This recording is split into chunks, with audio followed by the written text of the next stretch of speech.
And now please give a warm welcome to Leandra Ramm in her solo show, One Night With Me.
The donors of this particular bank were men of outstanding intellect and high achievement.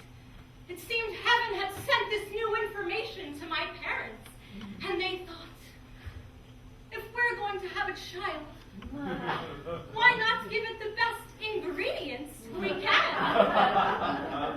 So, they had me sent FedEx from California, cooled and glass protected, and flown to New York where I was assembled. And as you can see, it worked, genetic Frankenstein and all. But for me, being alive is a gift of love for my family and the universe.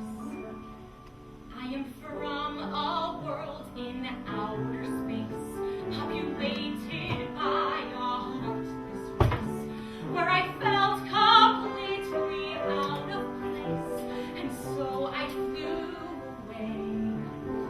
On my planet, no one stops to feel. I want grass and trees, and not glass and steel.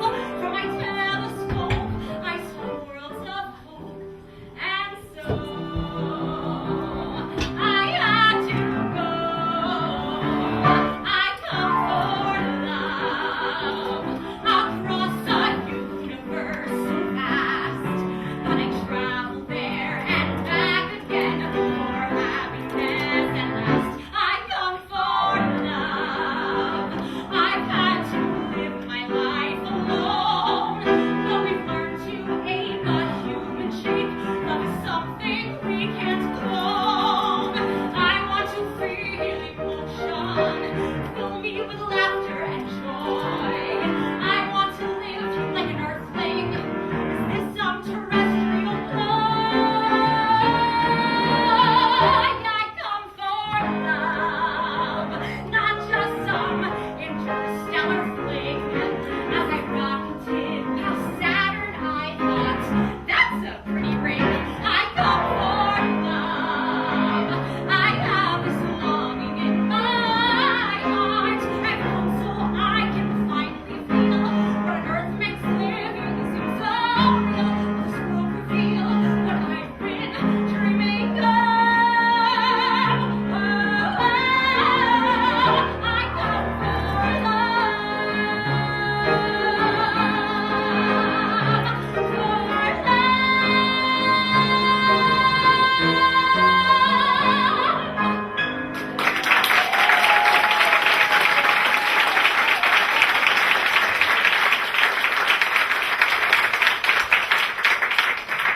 So, I arrived on Earth. But it wasn't that simple. In 1977, my great-grandmother Leia was dying. And as she was slipping in and out of consciousness, she made 3 predictions.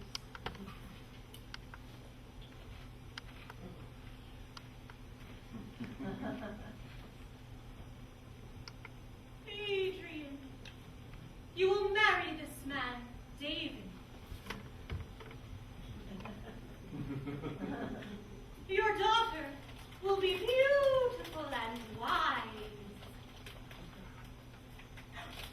You will name her after me. With these amazing pronouncements, my parents went to a Chinese restaurant to celebrate. At dinner, my mother's fortune cookie read the same exact words that were uttered from my great-grandmother's lips. Your daughter will be beautiful and wise. My father then gave my mother her birthday present, an engagement ring. The next day, my parents, filled with excitement, looked in a name book for a name starting with L. And right under my great-grandmother's name, Leah, was the name Leandra, Greco-Italian, born under the sign of Leo, with the strength of the lion and the warmth of the sun. But my birth was postponed for 7 long years. Having fertility challenges, my parents had exhausted every natural way to conceive me. And that brings us back to 1983, when my grandmother found the genius sperm bank on the Phil Donahue show. My biological donor father was picked from a catalog. To this day, I still only know him as Donor Clear.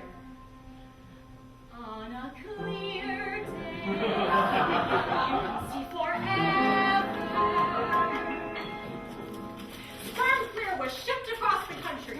The special ceremony was performed under a lavender parachute, and the deed was done. My mother knew she had conceived me. She even had visions of me before I was born. Then, on July 27th, 1984, under the sign of Leo, I was born and named Leandra Ramm. I grew up on Roosevelt Island here in New York City with an amazing family. Destiny had played its part. My mother said I sang before I spoke. I remember her playing the piano, my dad proudly watching as my sister and I would dance and sing along. And I really liked this singing thing. Hit me with a high note and watch me bounce. Hit me with a high note and watch me bounce. When trumpets heat up, give me a rep to beat up. Hit me with a high note and watch me bounce. Hit me with a high note and watch me burn. So let me down the rhythm from stem to stern. When saxes flare up, how can I get my hair up? Hit me with a high note and watch me bounce. Start that trombone tonight as I gather steam. Keep that tempo running. I'll come in right on the beat. Hit me with a high note and watch me bounce. Slap me down the rhythm and grab bounce. Let that beat wave. Bring it on, baby. Hit me with a high note and watch me bounce. Do ya, do ya, do ya, do ya, do ya,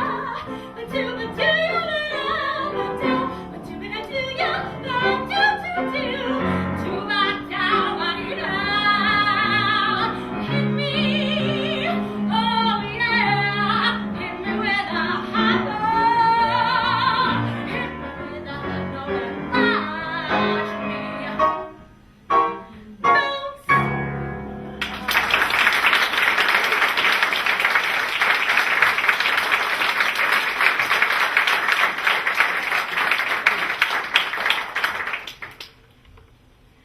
I knew I wanted a career in the arts, and I loved it all, but a few things led me in the right direction. In the 2nd grade, I was in the wings of my school talent show, getting ready to perform a creative dance, when the 7-year-old in front of me sang a Whitney Houston song. I thought, hey, I could do that. Then, when I was 13 and playing my flute in my room, my mother thought I never sounded so good. She opened the door, and it wasn't my flute at all. It was my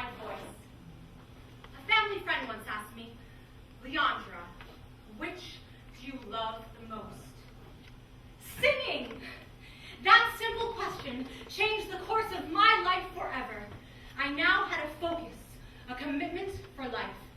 I began taking classical voice lessons, and within 1 year, I represented the entire United States in an international solo vocal competition. I won first place. I went on to study at the Manhattan School of Music and became one of the youngest apprenticed artists with major opera companies around the country. My dreams were coming true.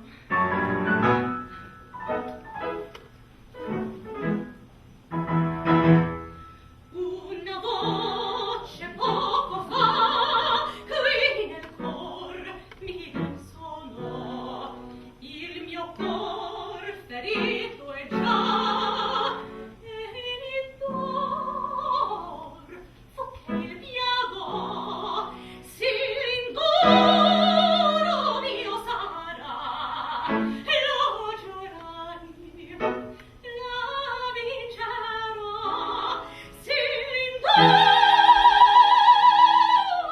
mio sarà e lo giurai la vincerò il tutore userò in ingegno guzzerò alla finza che devo e potenta io resterò si l'induro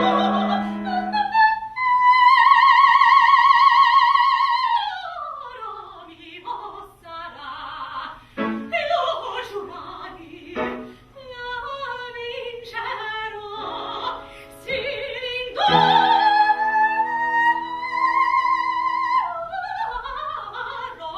mio sarà e lo giurai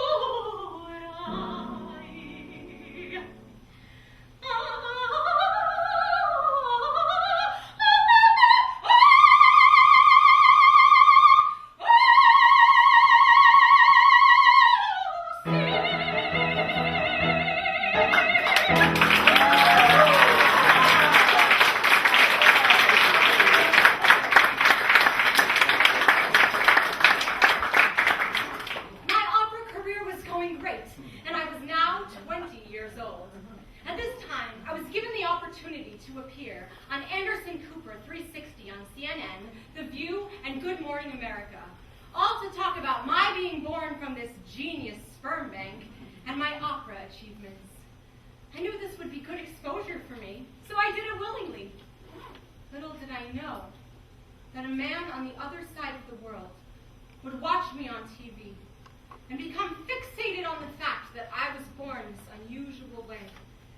And this 15 minutes of fame would turn into 6 years of torture. After my CNN appearance, a man contacted the New Jersey Opera Theater where I was performing at the time. He claimed that he was the director of the prestigious Singapore Music Festival and wanted to hire me as a singer after watching me on TV. With the opera company's referral, I called this man, and he sounded very legitimate, but he needed a few things first. Headshot, resume, demo reel. And he also claimed that he was the sponsor of the arts. But slowly, time revealed that he was none of these things. Over the course of the next year, a few red flags showed me that he was a fraud.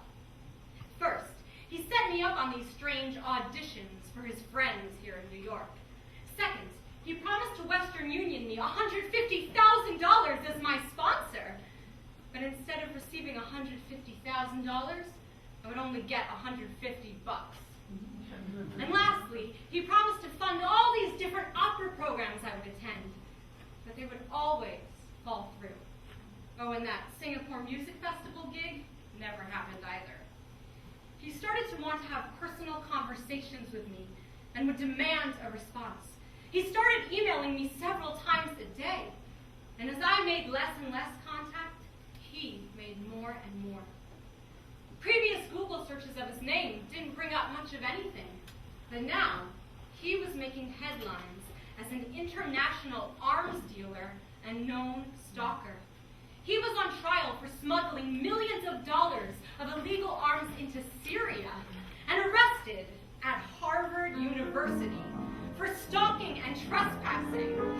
I didn't want anyone like this in my life. He was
When he found out that I had a boyfriend, the rejection prompted him to start stalking the boyfriend as well. This guy was now officially my stalker. Instead of stopping, he went to all costs to get me to contact him again. He sent cryptic love letters, which eventually turned into death threats. He wanted my attention and wanted a virtual relationship with me. He started emailing directors that I had worked with and contacted big casting directors, saying that he was going to attack me at performances if I didn't email him back. It got so bad that at one particular theater, they actually had to have police standing outside, just in case. I was the object of his obsession, and everyone became the enemy. He was very internet savvy and found old cast members I had worked with, family members, and friends. He contacted everyone associated with me with threats. I couldn't take it anymore. This guy was ruining my career, and I needed it to stop. I had worked so hard for my career, and I wasn't going to let some guy ruin it on the other side of the world through a laptop. So I went to the authorities. I contacted the FBI, the NYPD, the Singapore Police Force, the Singapore Embassy in America, the American Embassy in Singapore, and even private attorneys. I was shocked when all of these organizations and individuals told me there was nothing they could do. The FBI and NYPD actually told me to ignore him, and he would just go away. I thought, if this was your wife or daughter that this was happening to, would you just say, forget about it? Being in their offices was just like being in a movie. They would sip their coffee and smirk at me as I told them all the problems the stalker had created. I would show them pictures of women with their faces beaten up, pictures of guns, and specific death threats for the time and place that I was going to die. They did nothing. I learned that there was no law for international cyberstalking. What this guy was doing was actually legal. Like this email, for example. Perfectly legal. Dear Scott, please email to Leandra Ramm. Unless I receive a letter of apology from her, her face will be slashed with a box cutter knife on Friday morning, 6 a.m., as she exits her apartment in New York. 212-355-4799. I will attack this C-U-N-T. I had nowhere to turn, and the authorities couldn't help me. I didn't know what to do. I was at the end of my rope. Nobody could help me. So, with my final appeal, I decided to talk to the stalker himself. After one particularly awful threat, I picked up the phone and called him. What do you want? To talk to you. But don't you realize you're stalking me? I don't want anything to do with you. If you don't want me to stalk you, then you talk to me. I want to talk to you. A light bulb went off in my head. All I had to do was talk to him, and then I could keep him at bay. I didn't want to talk to him, but I wanted my life back, and I needed peace again.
and created his own extravagant website called Divas Gone Wild, featuring me.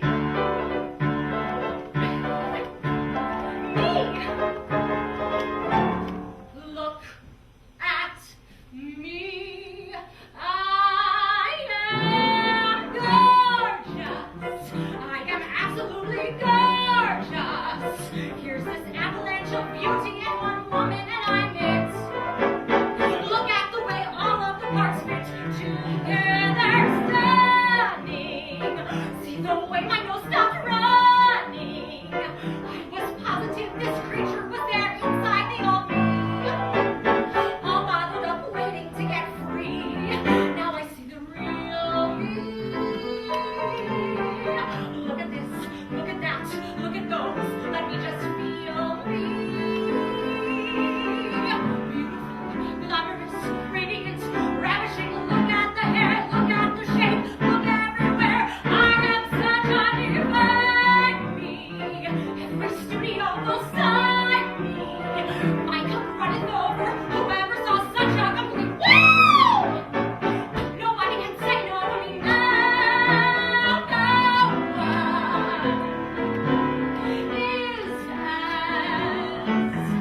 gorgeous as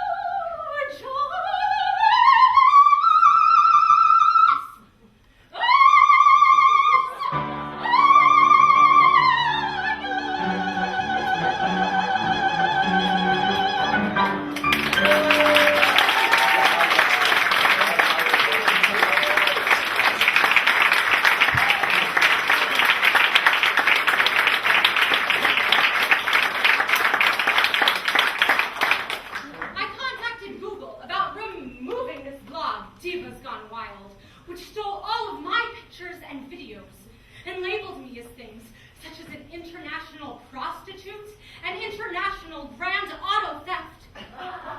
But Google said they believe in freedom of speech and they don't remove defamatory remarks. And if I had an issue, I should speak to the author of the blog himself. YouTube, Twitter, and Facebook all said the same thing. So the stalking continued, even though now I was completely ignoring him. He was a stalker that would invest hours, which eventually turned into days, months, and then years of him ruining my reputation, shattering my self-worth, and threatening everyone I knew. I wanted to ask my stalker, how can you do this? How can you do this to anybody? I also wanted to ask law enforcement, how can you allow this to happen? I was a young girl growing up in New York with a dream to be a singer. How can you watch this happen and not do anything? I pray you'll be alright and watch us where we go and help us to be wise in times when we don't know. Let this be our prayer.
I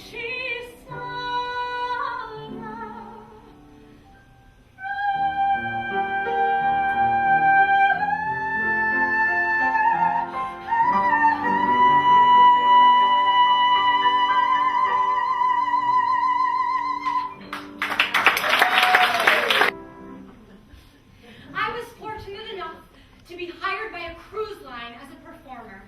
I thought this was my dream escape as I would travel the world. But before I left, I made it my determination to fight against international cyberstalking because ignoring the stalker wasn't working, and I didn't want to live the rest of my life communicating with him either. I imagined myself 10 years in the future telling my husband, "Hold on, honey, it's 8 o'clock. I have a mandatory chat session with my cyber stalker. I'll be right back." I had to get help, so I put everything aside and focused on my case. Then, through all of my efforts and 6 degrees of separation, I managed to meet all of the right people. I was connected to a data forensic examiner, A.J. Fardella, who had connections with the Secret Service that was developing an international internet crimes task force unit in Singapore. Before I knew it, I was stepping on board the cruise ship and putting everything into the data forensic examiner's hands. I sent the data forensic examiner $10,000, my hard-earned cruise ship money. But eventually, I developed a team of this data forensic examiner, a passionate lawyer, anti-stalking organizations, and press articles on my side. My life as a free American citizen was put into some virtual prison, but now I was determined to win and had my team to do it. There's a hero. If you look inside your heart, you don't have to be afraid of what you are. There's an answer. If you reach into your soul, and the sorrow that you know will melt away. And then a hero comes along with the strength to carry on, and you cast your fears aside, and you know you can survive. So when you feel like hope is gone, look inside you and be strong, and you'll finally see the truth that a hero lies in you.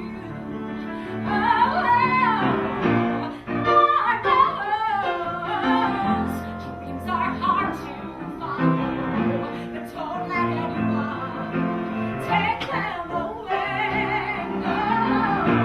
Hold on, there will be tomorrow, and in time you'll find a way. And then a hero comes along with the strength to carry on, and you cast your fears aside, and you know you can survive. So when you feel like hope is gone, look inside you and be strong, and you'll finally see the truth that a hero lies in you. That a hero lies in you.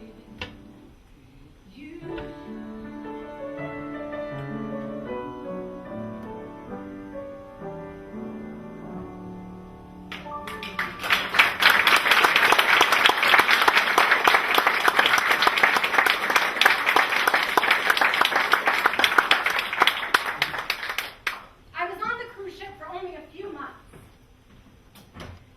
when I opened my email one day and saw the Singapore police had written me, "Miss Leandra Ramm, I refer to the police reports which you had lodged over the internet.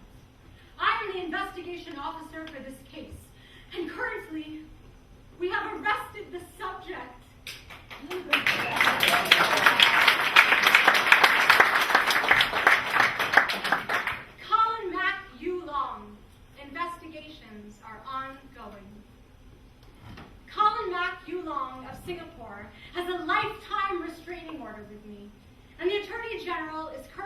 reviewing the thousands of emails to determine his future jail time.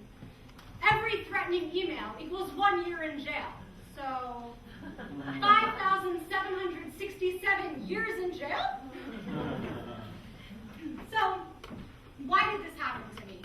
Did I make some special contract in heaven to be the 6-year victim and then victor of international cyberstalking? I believe this happened so that I could learn lessons and then encourage others.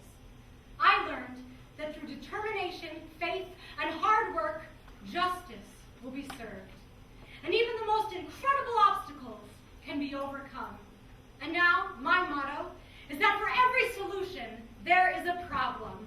I mean, for every problem, there is a solution. Well, I guess both are true.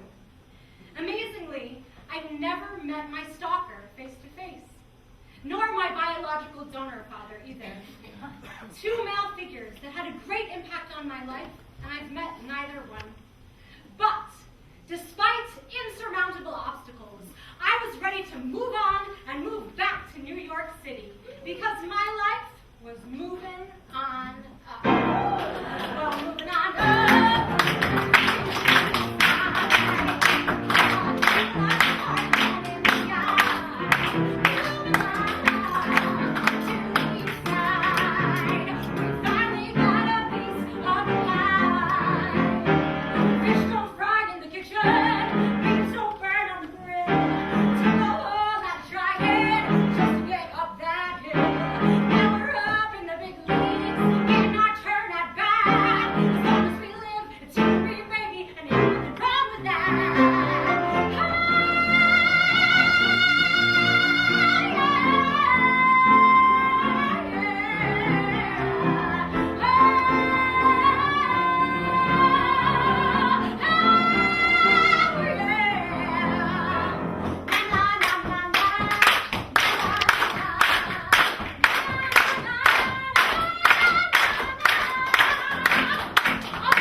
International cyberstalking, and to bring awareness to the public and to help others who have suffered through similar situations like mine.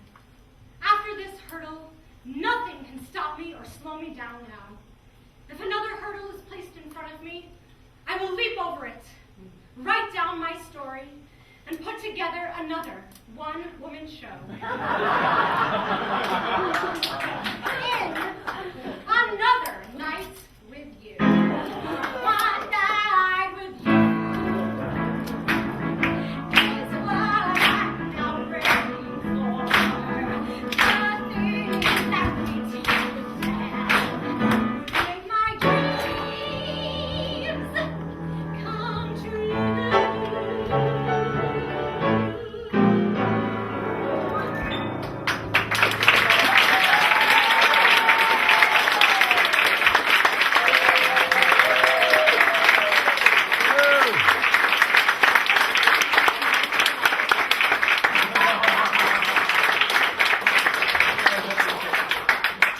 This show is dedicated to the thousands of cyberstalking victims and survivors around the world.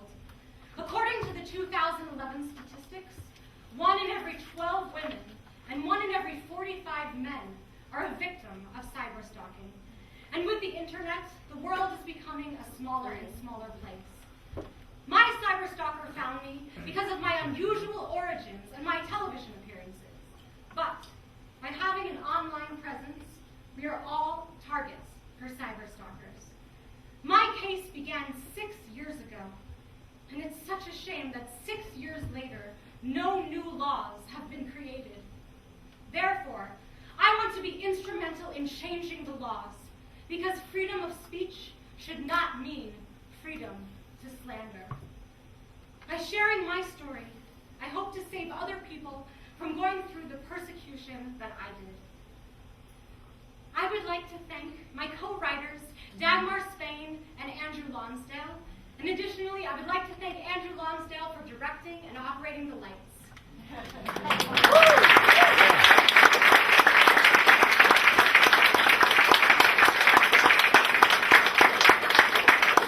I would like to thank my musical director, Brad Roth.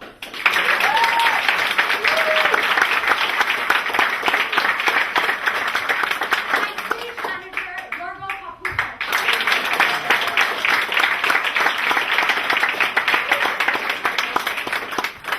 And most importantly, I want to thank my family and friends who stood by me in this very difficult time in my life and encouraged me to continue to go after my dreams and to fight until I won.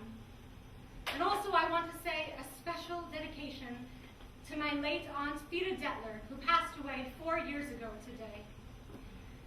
Lastly, I want to thank all of you for coming here tonight and listening to my story. So I say thank you for the music, the songs I'm singing. Thanks for all the joy they're bringing. Who can live without it? I ask in all honesty. What would life be without a song or a dance? What are we? So I say thank you for the music, for giving it to me. So I say thank you for the music, for giving it to me.